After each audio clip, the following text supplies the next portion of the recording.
নমস্কার বন্ধুরা, পদ্মদির রান্নাঘরে আপনাদের সবাইকে স্বাগত। আজকের আমি আপনাদের সাথে শেয়ার করছি বাঙালিদের একটা প্রিয় রান্না, ইলিশ মাছের মাথা দিয়ে পুঁইশাকের চচ্চড়ি। রান্নাটা খুব সহজে তৈরি হয়ে যায় আর খেতেও দুর্দান্ত হয়।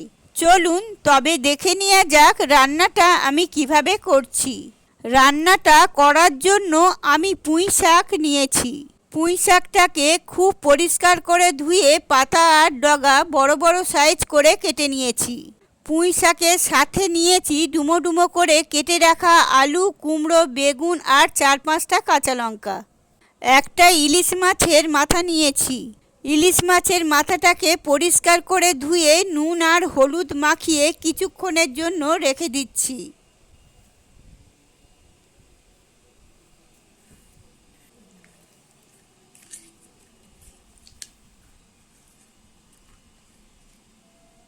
কড়াইতে সর্ষের তেল গরম করে প্রথমে আমি ইলিশ মাছের মাথাটা ভেজে নিচ্ছি। মাছের মাথাগুলো একটু কড়া করে ভেজে নিতে হবে। ইলিশ মাছের মাথা ভালো করে না ভাজা হলে একটা আঁশটে গন্ধ থেকে যাবে আর পুরো তরকারির টেস্টটাই খারাপ হয়ে যাবে। মাছের মাথাগুলো যাতে ভালো করে ভাজা হয় তাই আমি উল্টে পাল্টে মাছের মাথাগুলো কড়া করে ভেজে তুলে নিচ্ছি।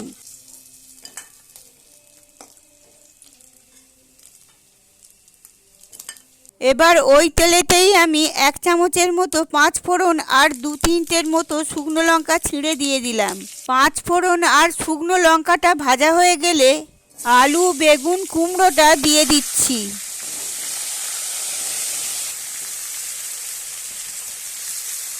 আলু, কুমড়ো আর বেগুনটাকে আমি একটু তেলে নাড়াচাড়া করে মিশিয়ে নিচ্ছি।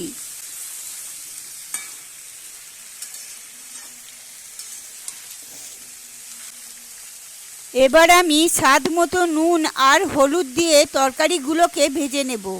যে কোনো শাক রান্না করার সময় নুনটা প্রথমে অল্প দেবেন, কেননা শাক রান্না করার পর পরিমাণে অল্প হয়ে যায়, তখন রান্নাটা নুন কাটা মনে হতে পারে।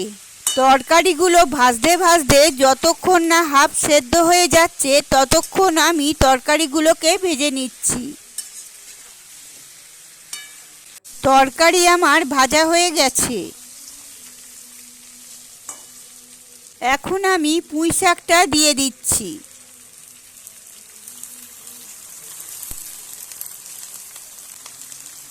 পুঁইশাকটাকে একটু নাড়াচাড়া করে তরকারির সাথে মিশিয়ে নিচ্ছি।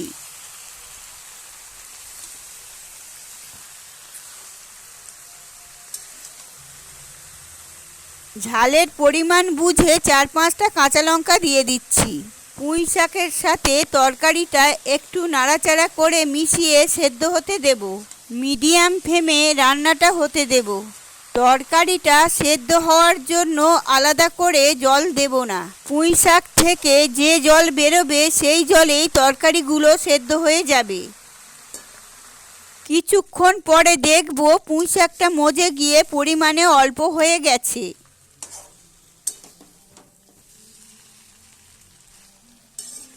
এখন আমি 2 চামচ চিনি দিয়ে দিচ্ছি। চিনি দিয়ে তরকারিটাকে আবারও খুব ভালো করে মিশিয়ে নেব।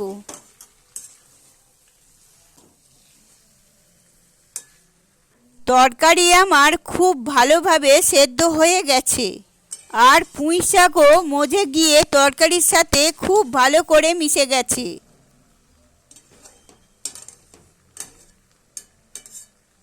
এখন আমি আগে থেকে ভেজে রাখা ইলিশ মাছের মাথাগুলো দিয়ে দিচ্ছি। ইলিশ মাছের মাথাটা দেবার পর খুব ভালোভাবে তরকারির সাথে মিশিয়ে নেব।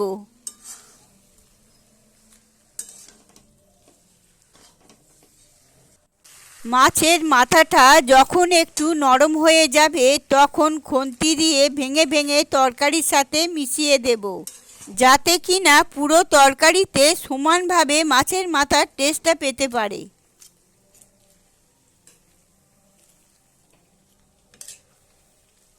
এইভাবে কনস্ট্যান্টলি নেড়ে চেড়ে পুঁই শাকটাকে ততক্ষণ ভাজতে থাকবো যতক্ষণ না মাছের মাথা, পুঁই শাক আর তরকারি সব একসাথে মিশে যাচ্ছে।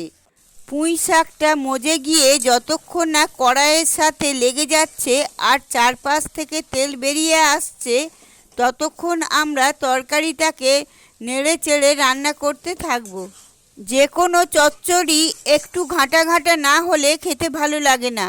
তরকারিটা যখন পুরো ঘাঁটা ঘাঁটা হয়ে যাবে তখন আমরা গ্যাসটা বন্ধ করে তরকারিটাকে নামিয়ে নেব। ইলিশ মাছের মাথা দিয়ে পুঁই শাক তৈরি হয়ে গেছে। গরম ভাতের সাথে পরিবেশন করুন। আমার রেসিপি যদি আপনাদের ভালো লেগে থাকে তাহলে অবশ্যই কমেন্ট করে জানাবেন। ভালো লাগলে লাইক করবেন, শেয়ার করবেন। আর আমার চ্যানেলে নতুন হয়ে থাকলে চ্যানেলটি সাবস্ক্রাইব করে পাশে থাকা বেল আইকনটি প্রেস করে দেবেন, যাতে নতুন নতুন রেসিপি সবার আগে আপনাদের কাছে পৌঁছে যায়। ভালো থাকবেন, সুস্থ থাকবেন, ধন্যবাদ।